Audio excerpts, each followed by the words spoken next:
What's up, sports bettors? I have 21 player props on Prize Picks for today, so I'm going to be taking you through all of them. I know I've given out plays on Underdog Fantasy, I give out plays on sportsbooks, but I say this all the time, right? Books have different odds, they have different lines from one another. So all I'm showing you in these videos is where I'm finding value. So today there was value on Prize Picks. There wasn't as much, at least this morning, on sportsbooks. So all of my plays that we're going to be going through are on Prize Picks. But again, I'm just showing you things that I'm putting my own money on. You know, I ride with you guys on all these plays, risking capital. And sometimes we'll have plays on Underdog, sometimes we'll have plays on Prize Picks, sometimes WinBet, sometimes all these other different books. So let's go ahead and let's get into it. So the first thing to mention, and we've gone through the math kind of a bunch of times before, behind flex plays, is that in a 5-pick flex play, you're getting minus 119 odds. That's the implied odds on Prize Picks. So long story short, when you're betting on Prize Picks, you first of all should be aiming to place 5-pick flexes. 2-pick power plays, you're getting minus 137 implied odds. And again, we have a bunch of videos about implied odds if this is confusing to you. But for 5-pick flexes, you want to be betting at you should assume that you're betting at minus 119. So do you like the play at minus 119 odds? And it is very different than minus 137. It's like buying a stock at $20 versus $40. They're different prices. So when you're playing in a 5-pick flex, you're looking for value at minus 119. This play, Barkley over 3.5 receptions, just filtering for Prize Picks, Underdog, and WinBet, has great value at minus 119. Sportsbooks are pricing this minus 137 to minus 165. We're getting minus 119 in a 5-pick flex.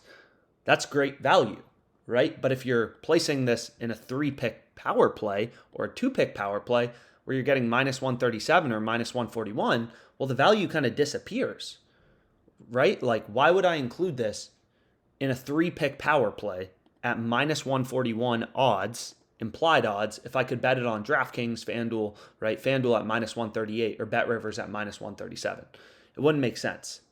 So what the EV tool does, what I typically sort for, is Prize Picks 5 or 6-pick flex, because that's when you're getting the best odds. And then I just want to find 5 bets that all have a positive profit margin that have an edge at minus 119. So let's start out with this one. So I skipped over Daniel Jones over 6.5 rushing attempts, and the first play I ended up going with is Barkley over 3.5 receptions. So I'll go over to Prize Picks and I can show you my first play. It's right here. So I took Barkley over 3.5 receptions with Daniel Jones over 21.5 completions. So this play, Daniel Jones completions, is a lower profit margin than Daniel Jones rushing attempts.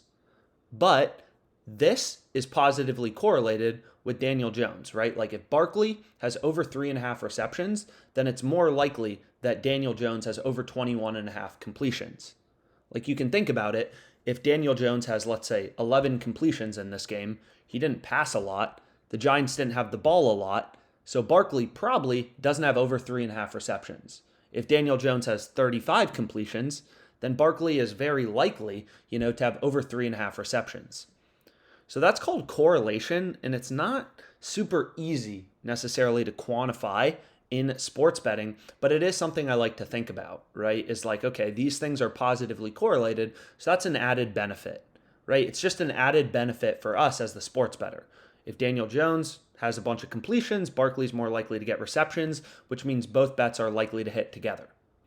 So the next plays I went with are just straight from the EV tool. You can see here, Peterson under 3.5 shots on goal.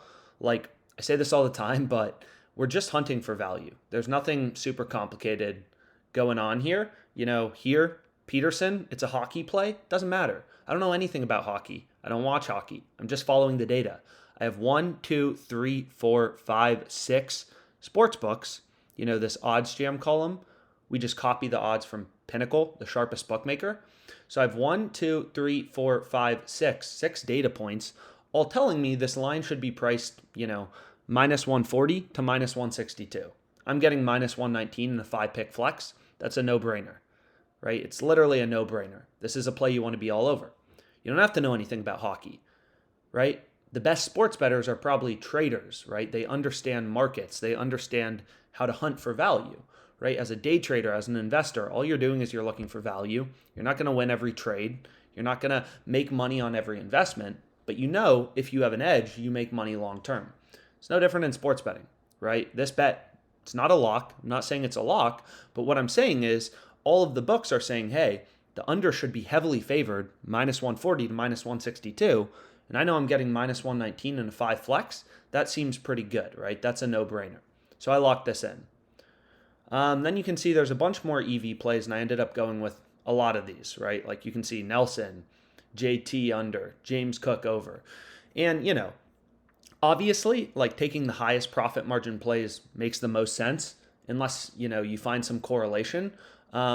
But long story short, you can kind of go down as far as you want. It really depends on your risk tolerance. But some people, they'll just try to play above 0.75% or something like that. But another thing like I want to mention is a lot of people will be like, oh, this play on Elias Peterson, you're saying it has a 1.2% profit margin, or this play on TJ has a 0.94% profit margin. Why do you still bet on sports? Like if you actually look at, my verified bet tracker in 2022, I was posting an ROI of 3%. That seems crappy, right? The stock market goes up 8% a year. But what you have to remember is these returns in sports betting are daily for the most part, right? This NFL game is tomorrow, but if you could earn 1.2% return on capital every day, you can think about it over the course of a month, that's like 40%. So your bankroll would go from 10,000 to 14,000 if you were placing bets with 1.2% edge every single day. So these returns are daily, right? So you can think about it. If you had like 2% edge betting on the MLB, there's 182 games in a season. So if you could actually earn, that's 364% return you'd earn over the course of the season. Stock market goes up 8% a year. You could earn 364% as an MLB bettor if you could just post a 2% return during the regular season, which is pretty crazy, right? And it's why sports betting returns can stack up so quickly, is these returns are daily. So it's not passive income. This is day trading sports. This is not passive income. But if your plays have an edge, the compounding goes very quickly, right? 1% a day, 30% a month. Like your bankroll can grow very quickly, which is exactly what I experienced. So long story short, a bunch of plays here. Jack Hughes under half of an assist. I mean, just following the numbers, following the data, taking my emotions out of it. It's how you make money sports betting. These sports books invest hundreds of millions of dollars into their ability to set lines. They take bets. There's millions of people betting on NFL player props today. The books are watching all these lines. Every sports book has Barkley over 3.5 receptions favored. You would be crazy not to take this, or not crazy. I shouldn't say that. You may not have prize picks available to you, but you would be crazy to think Barkley is more likely to go under 3.5 receptions. Of course, it could still happen. Barkley could still go under 3.5 receptions, but you have 1, 2, 3, 4, 5, 6, 7. 7 sports books are all telling you that the over is the favored outcome, right? Lines are juiced towards the over. DraftKings is giving you minus 140 on the over. They're giving you plus money on the under because the over is the favored outcome. The over is more likely. And what's cool about prize picks is, right, this platform, if we go over to prize picks, they don't vary your payout depending on if you select over or under, right? 20 to win 60, you see. Doesn't matter what we pick. So the price isn't changing depending on if you select over or under. So in this case, you obviously want to take Barkley over because we're getting a ton of value. We're getting minus 119, and every book is telling us this should be minus 138 to minus 165. Taking the under would be horrible, right? If you were to take Barkley under 3.5 receptions on prize picks, you'd be insane. There are sports books giving you plus 124. You're getting minus 119. You are getting ripped off. You're never going to make money sports betting if you're getting ripped off. And that would be a rip-off, taking the under, right? So it's all about hunting for value. And it's free to browse odds, on OddsJam. So what a lot of people do is they'll just kind of like hunt through the market, look for value. Like, hey, it looks like for Dalvin Cook receptions, the best line you can get on prize picks, and it's minus 119 implied odds. Pinnacle, sharpest bookmaker, has this minus 150. Seems like maybe a little bit of value on Prize Picks for Dalvin Cook over 2.5 receptions, but it wasn't as good as the Barkley play, which is a lot better.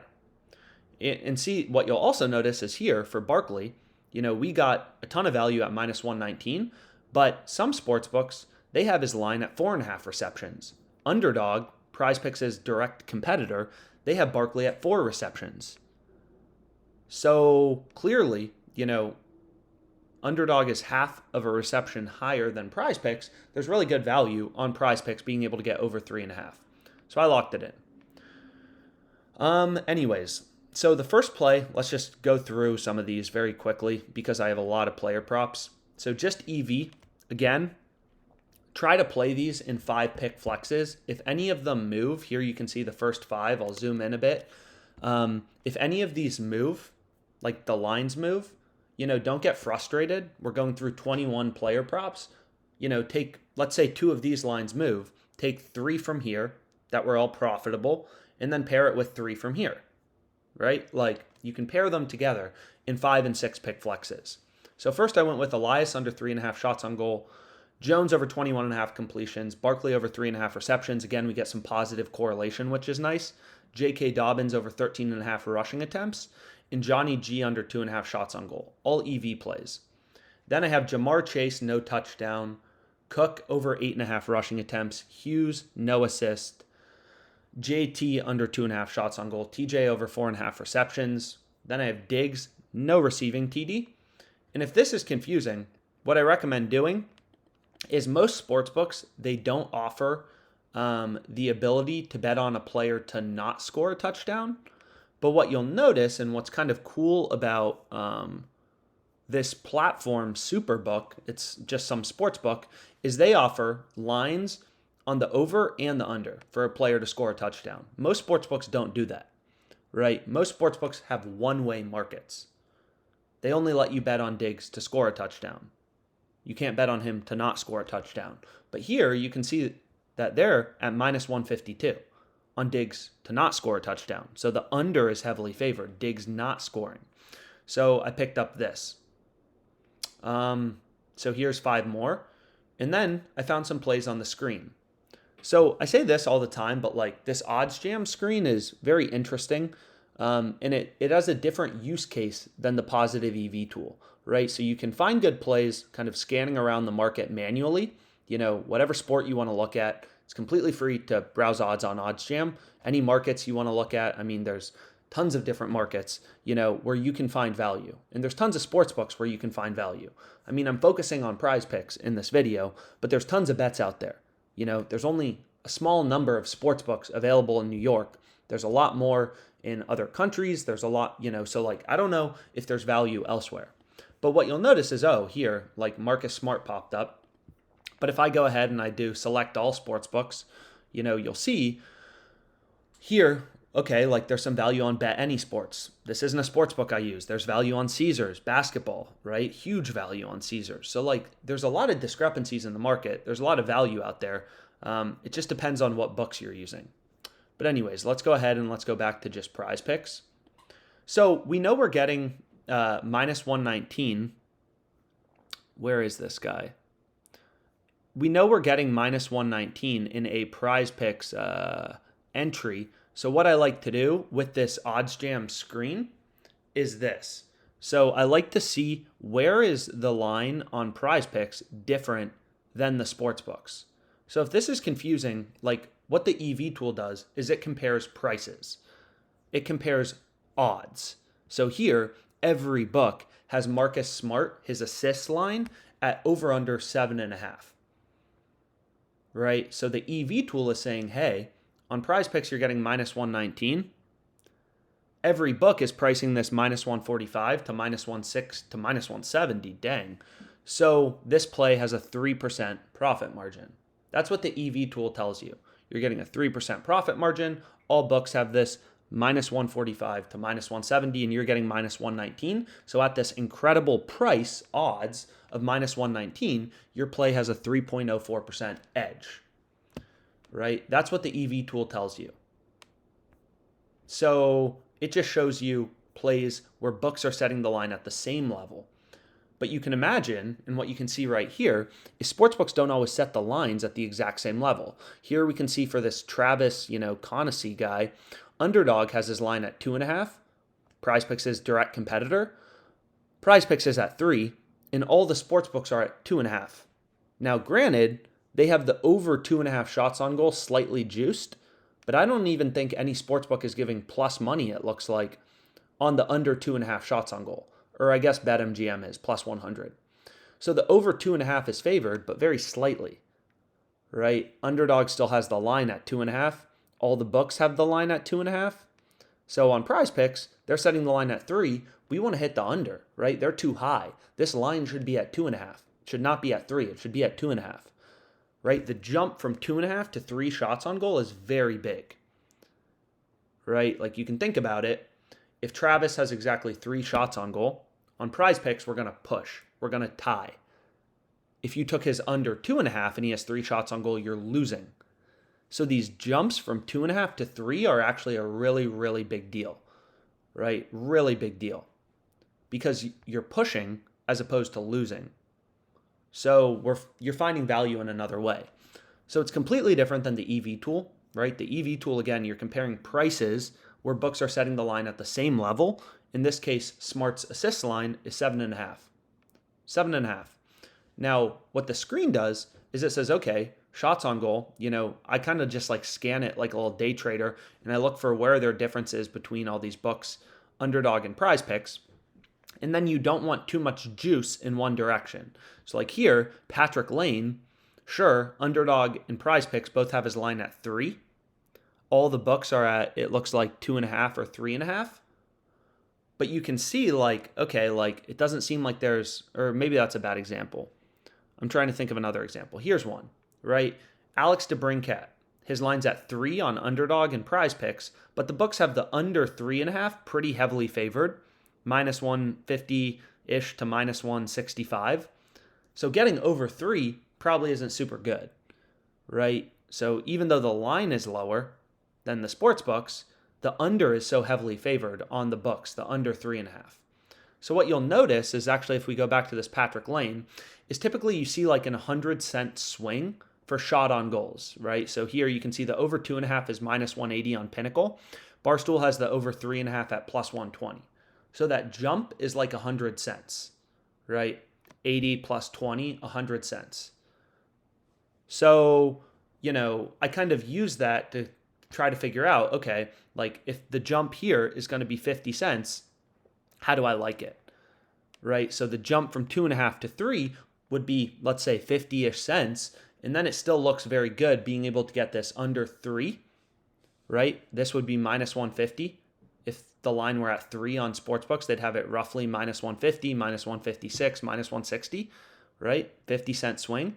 So getting under 3 in a flex play, a 5 flex at minus 119 is really good value. Under 3. So I ended up, adding this under as well. So here's, my next play, and then here's the final play, a 6-pick flex. All NHL props, all found on the OddsJam screen, where again, PrizePicks is setting their line at a completely different level than Underdog in the books.